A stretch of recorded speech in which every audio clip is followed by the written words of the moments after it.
რაშდენ კუპრაშვილის უწყებას ამჯერად აინტერესებს გრანტების შესახებ ინფორმაცია, როგორც გაირკვა არასამთავრობო ორგანიზაციებს.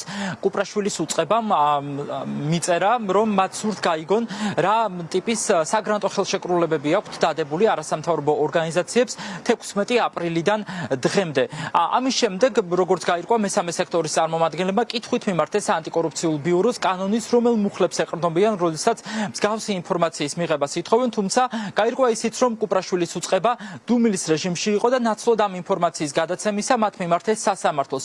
ახლა სასამართლოს გზით ცდილობს რაშდენ კუპრაშვილი, რომ მისთვის სასურველ ინფორმაციაზე მიიღოს წვდომა. დღეს გაირკვა, რომ 30-დან 9 ორგანიზაციის შემთხვევაში სასამართლომ უკვე დააკმაყოფილა ანტიკორუფციული ბიუროს შუამდგომლობა და ახლა ფაქტობრივად აიძულებენ არასამთავრობო ორგანიზაციებს, რომ გრანტების შესახებ ინფორმაცია გადასცენ ანტიკორუფციულ ბიუროს.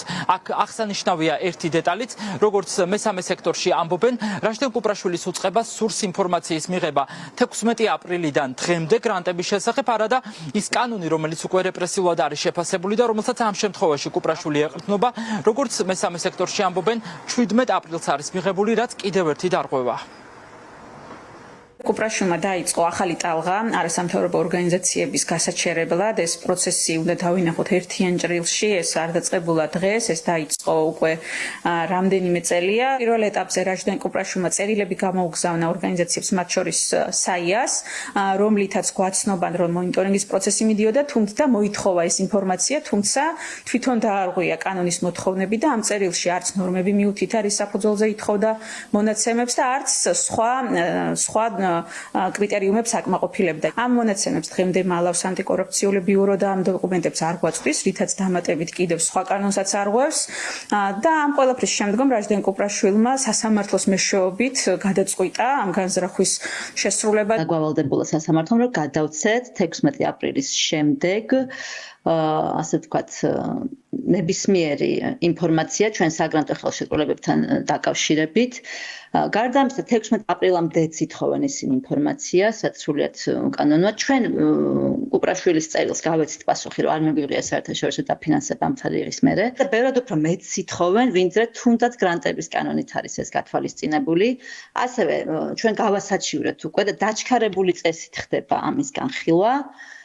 და ეს არის ნაწილი, ასე ვთქვათ, და გაგრძელება არის იმ რეპრესიული პოლიტიკის, რასაც დღეს ახორციელებს ქართული ოცნების რეჟიმი. 16 აპრილის შემდეგ ახალი დაფინანსება არაფერი არ მეგვიღია, არც ცვლილება არ შეგვიტანია საგრანტო განაცხადებში და ახლა უკვე ჯერი მათია. ეს იყო მიზანი რუსული კანონების ინიცირების ჯერ კიდევ, რომელიც პროცესი დაიწყო 2023 წელს, რომ ფაქტობრივად ქართული სამოქალაქო საზოგადოების მუშაობა ამ ქვეყანაში შეჩერებული იყო.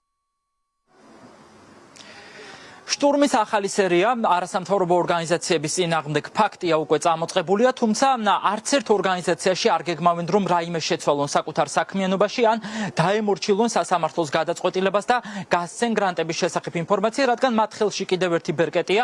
ახლა არასამთავრობო ორგანიზაციები საქალაქო სასამართლოს გადაწყვეტილებას ასაჩივრებენ სააპელაციო სასამართლოში.